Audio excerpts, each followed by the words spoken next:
berdirinya kami di sini, kami akan mempresentasikan materi yang telah kami dapatkan, yaitu penulisan narasi dan deskripsi seorang tokoh. Nah, sebelum lanjut ke pembahasannya, izinkan kami memperkenalkan diri terlebih dahulu. Mulai saya sendiri, saya Nikada Dia Stefani, nomor absen 23, dan teman-teman saya. Halo semuanya, perkenalkan nama saya Nilo Putri Cynthia Aprilia, kerap dipanggil Cynthia, nomor absen 29. Perkenalkan nama saya Agus Indra Kasosana, nomor absen 2. Perkenalkan nama saya Habibur Rahman, nomor absen 8. Perkenalkan nama saya Pandeka Indra Pratama, nomor absen 35. Perkenalkan nama saya Emadi Ode Duyandika, nomor absen 14. Baik, jangan berlama-lama lagi, kita langsung saja ke pembahasan. Yang dimana pokok pembahasan kami yaitu ada 5. Yang pertama yaitu pengertian, kedua struktur, ketiga langkah-langkah, keempat perbedaan, dan yang kelima contoh. Yang pertama yaitu ke pengertian dari narasi dan deskripsi seorang tokoh itu sendiri, dan yang akan dijelaskan oleh saya sendiri. Dimana menurut Boris Kraf dan Henry Guntur Taligan, narasi adalah tulisan yang menceritakan rangkaian peristiwa secara runtut dan berdasarkan urutan waktu, sehingga pembaca dapat memahami jalan cerita tersebut dengan jelas. Sedangkan deskripsi menurut Atar Semi dan Suparno dan juga Muhammad Yunus, di mana deskripsi itu adalah tulisan yang menggambarkan objek, tokoh, tempat, atau keadaan secara rinci, sehingga pembaca seolah-olah dapat melihat dan merasakan apa yang digambarkan cerita tersebut. Jadi, narasi itu berfokus pada rangkaian peristiwa, sedangkan deskripsi itu berfokus pada penggambaran secara rinci. Nah, keduanya saling melengkapi dan dalam penulisan tokoh tersebut karena dapat membantu pembaca memahami perjalanan hidup, karakter, perjuangan, dan nilai-nilai yang dimiliki tokoh tersebut secara jelas dan juga menarik. Nah, ada pula alasan menggunakan teks narasi dan juga deskripsi, yaitu ada 5.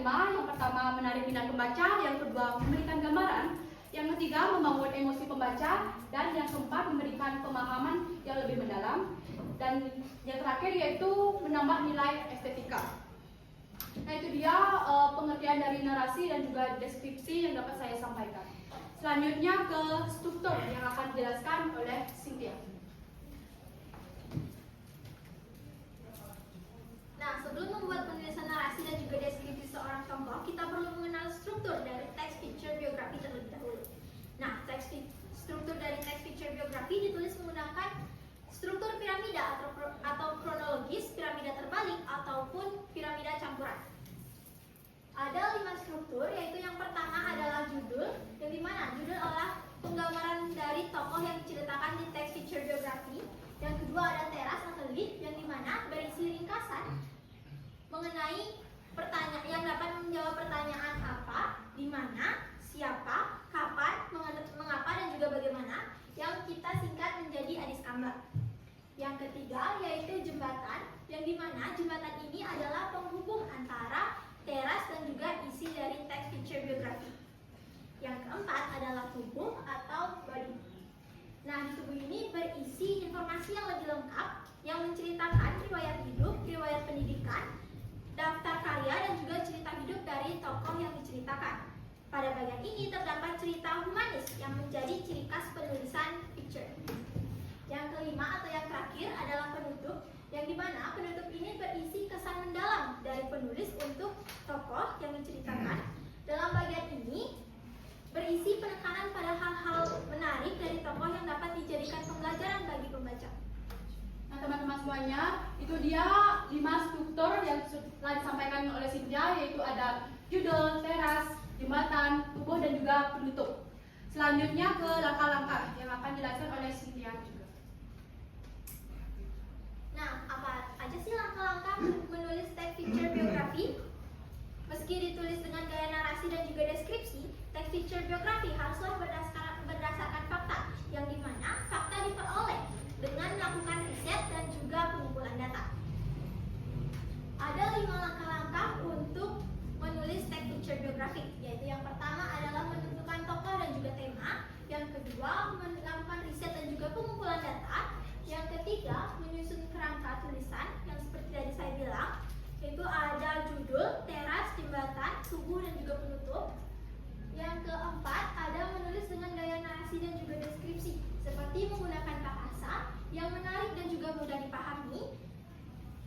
memerlukan narasi dan juga deskripsi serta menggunakan kata-kata yang hidup dan juga ekspresif.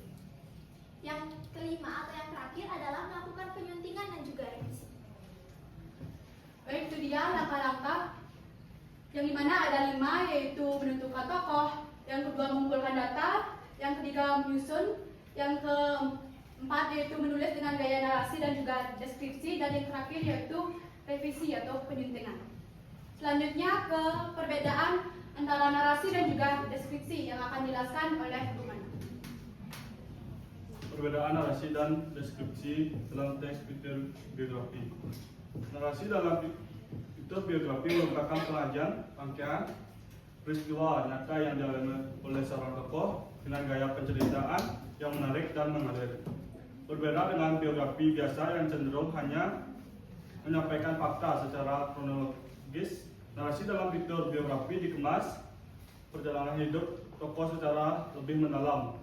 Narasi tidak hanya menjelaskan apa yang terjadi, juga menggambarkan bagaimana peristiwa tersebut mempengaruhi kehidupan tokoh. Adapun ciri-ciri narasi dalam fitur biografi. Yang pertama, menceritakan peristiwa nyata yang dialami oleh tokoh. Yang kedua, disusun secara kronologis atau tematis. Yang ketiga, memiliki alur cerita yang jelas. Yang keempat, menampilkan konflik perjuangan serta penyelesaian yang dialami oleh tokoh. Yang kelima, menggunakan gaya bahasa yang menarik sehingga pembaca merasa seolah-olah ikut mengalami peristiwa tersebut. Contoh narasi. Pada usia 12 tahun, B.J. Habibie mulai menunjukkan ketertarikan yang besar terhadap dunia teknologi. Rasa ingin tahunya membuat ia membongkar peralatan elektronik di rumah untuk memahami cara kerjanya. Kebiasaan sederhana yang kemudian menjadi awal dan perjalanan perjuangan sehingga dikenal sebagai salah satu ilmuwan dan tokoh teknologi Indonesia.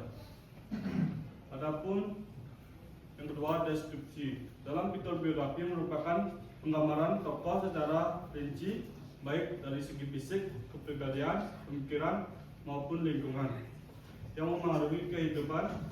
Deskripsi bertujuan membantu pembaca membayangkan sosok tokoh secara lebih nyata serta memahami karakter dan nilai-nilai yang dimilikinya. Adapun ciri-ciri deskripsi. Yang pertama, menggambarkan ciri fisik, sifat, dan kepribadian tokoh.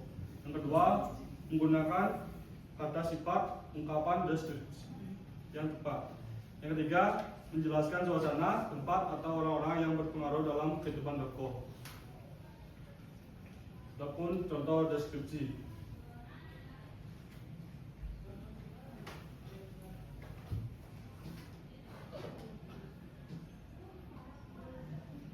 Ki Hajar Dewantara dikenal sebagai sosok yang bijaksana, sederhana, dan berdedikasi tinggi terhadap dunia pendidikan. Ia memiliki semangat juang yang kuat serta percaya bahwa setiap orang berhak memperoleh pendidikan yang layak. Pemikiran dan perjuangan menjadi inspirasi hingga saat ini.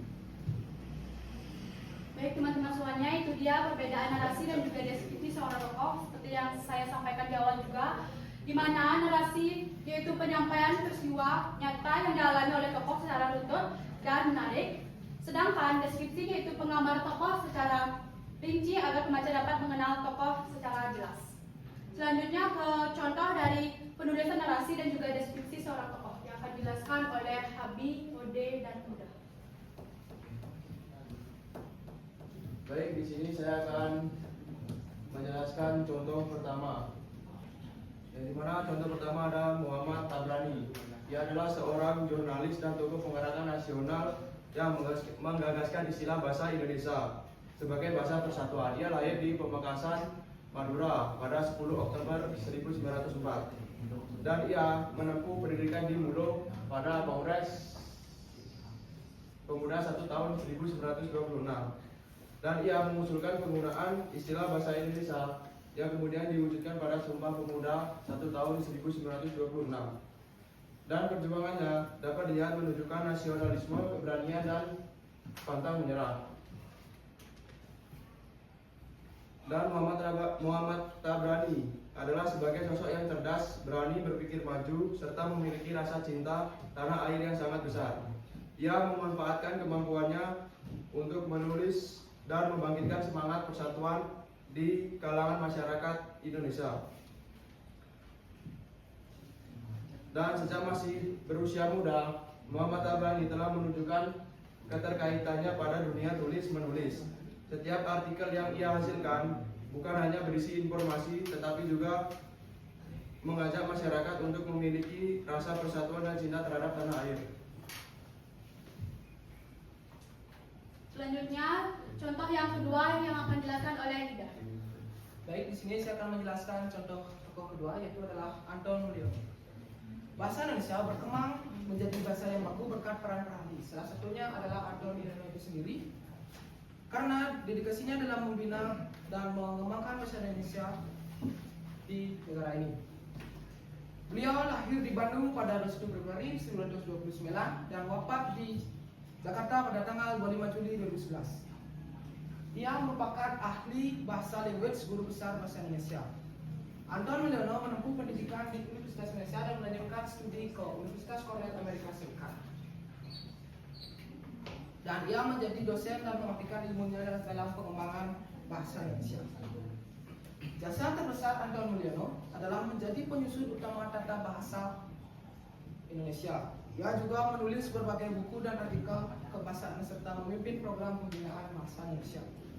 Sepanjang hidupnya, Anton Mulyono mengabdikan diri untuk menjadikan bahasa Indonesia sebagai bahasa yang baku. Anton Mulyono adalah sosok yang cerdas, disiplin, dan berdedikasi tinggi. Dari perjuangannya kita belajar pentingnya mencintai bahasa Indonesia demi memberikan manfaat bagi bangsa Indonesia.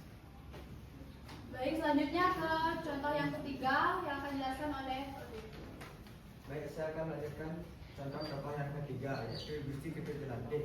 Beliau adalah patih Kerajaan Buleleng yang lahir sekitar tahun 1800. Beliau dikenal sebagai ahli strategi perang dan gugur sebagai pahlawan dalam Puputan Jagaraga pada tahun 1849.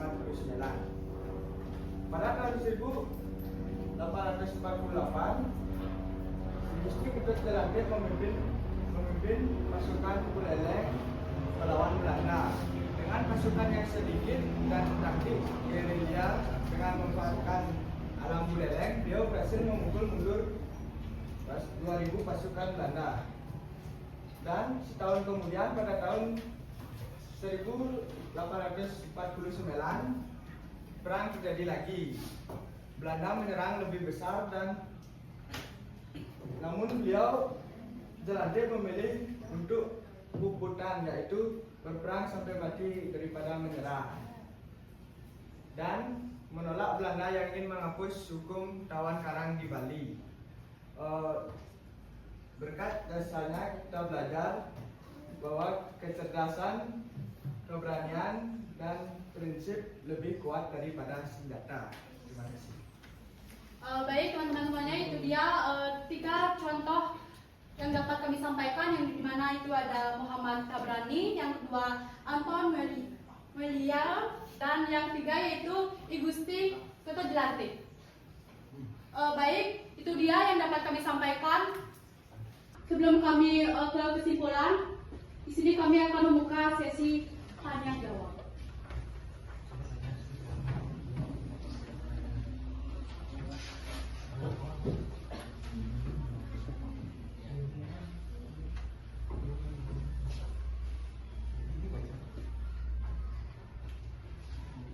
Silakan untuk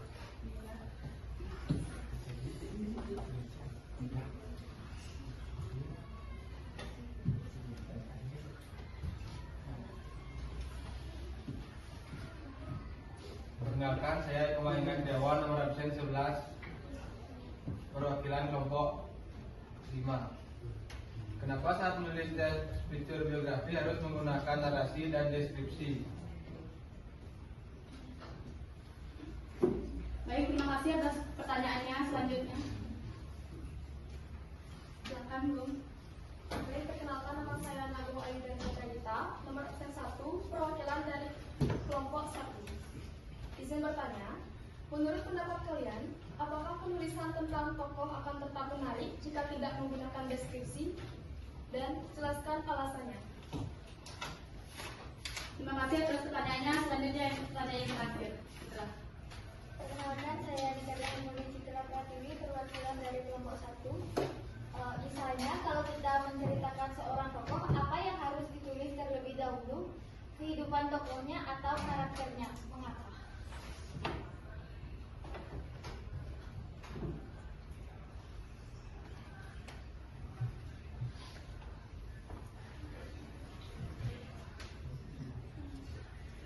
Baik, terima kasih atas pertanyaannya. Izinkan kami berdiskusi terlebih dahulu.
Baik, karena diskusi sudah kami akhiri, di sini kami akan menjawab pertanyaan Hingga terlebih dahulu yang akan dijawab oleh Cindy.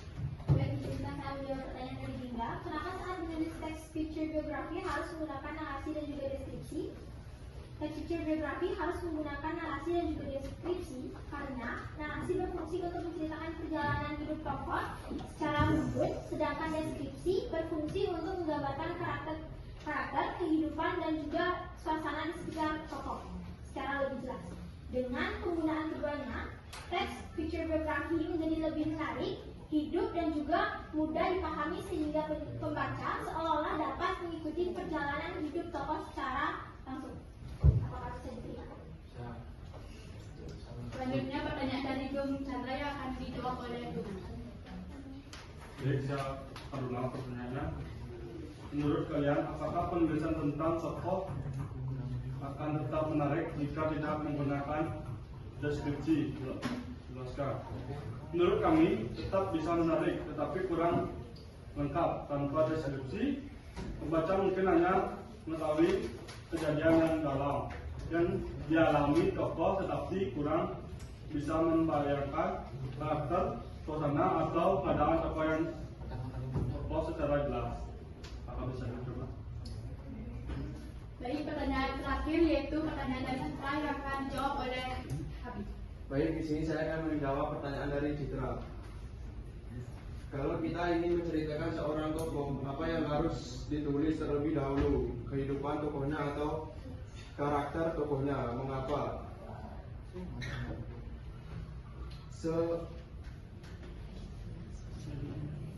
Sebaliknya, kehidupan atau perjalanan tokohnya terlebih dahulu. Karena dari peristiwa-peristiwa yang dialami tokoh, kita bisa lebih mudah menggambarkan karakter, sifat, dan perjuangannya. Apakah bisa diterima? Baik, karena sesi pertanyaan jawab sudah selesai. Kira-kira sebelumnya ada yang ingin tanya lagi? Oke, lanjut saja ke kesimpulan. Kesimpulan akan disampaikan oleh Cynthia. Dan jadi berdasarkan pembahasan dapat disimpulkan bahwa penulisan narasi dan juga deskripsi seorang tokoh merupakan perpaduan antara menceritakan peristiwa secara runut dan menggambarkan tokoh secara rinci. Dalam penulisannya diperlukan beberapa langkah, yaitu yang pertama menentukan tokoh, yang kedua mengumpulkan informasi, yang ketiga menyusun kerangka atau strukturnya, yang keempat menulis dengan secara deskripsi dan juga narasi, yang terakhir yaitu melakukan penyuntingan.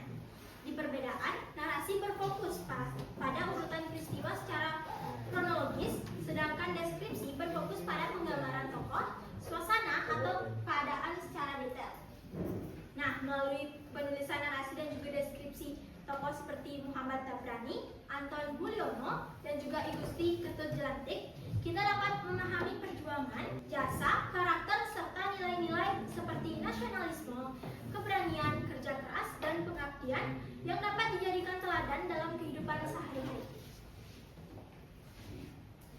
Baik teman-teman semuanya, itu dia pembahasan yang dapat kami sampaikan terkait penulisan narasi dan deskripsi seorang tokoh. Nah, karena tadi diawali dengan pengandali, sekarang kami akhiri dengan Prabowo Santi.